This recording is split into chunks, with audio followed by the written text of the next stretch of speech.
Sobrang traffic. Saan tayong bayan ito? Oh, umuusad-usad lang tayo pa konti-konti mga idol. Oh, may busina pa. Sobrang traffic. May lumulusot pang tricycle. Sige. Traffic na nga, lumulusot pa sila. Diba? Tingnan nyo mga idol. Ayan oh. Traffic na nga, lumulusot pa. Mga tao talaga. Kaya lalo nagiging traffic. Ayan oh. Lulusutan ka pa nila. Sobrang bagal nila oh. Kikita nyo ba? Wala na. Oh. Pinusinahan pa tayo. Diba? Tayo nasa linya. Binubusinahan pa tayo kasi yung sumisingit-singit sila. Singit pa more mga idol. Kaya nagkakabulbul ang traffic. Tapos si nanay o tumatawid, hindi tumitingin. Diba? Ayan mga idol, as you can see mga idol. Ayan, sobrang traffic dito. Diba? Kita nyo naman ang traffic oh. Haba ng traffic dito sa Malolos. Papunta ka pa lang ng trabaho, pawis-pawis ka na. Buti naka-aircon tayo. Paano na kung hindi tayo naka-aircon? Ano nangyari na?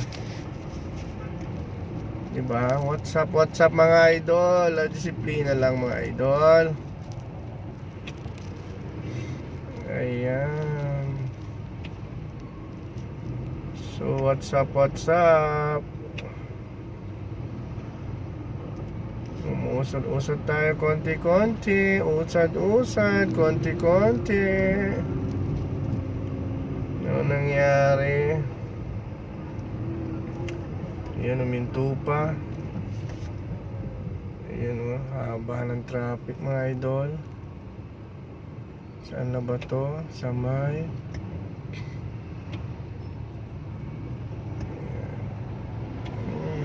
traffic mga idol. Sobrang traffic oh. Diba? Traffic. Ayan oh. Ako po.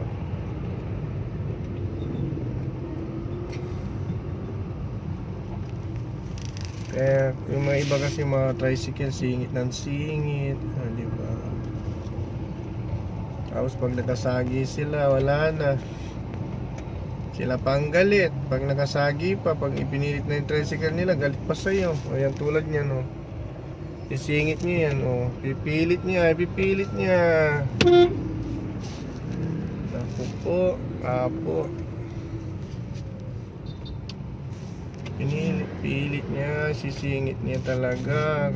Tapos pag nasagi tayo, nagasgas tayo, wala na. Tulad ng nakaraan sa Plaridel, kolong-kolong, nagasgas yung kotse natin, siya pang galit. Naku po, siningit niya ng siningit, siya pang galit mga idol. Siya na nga sumingit, siya pang galit. Ayan.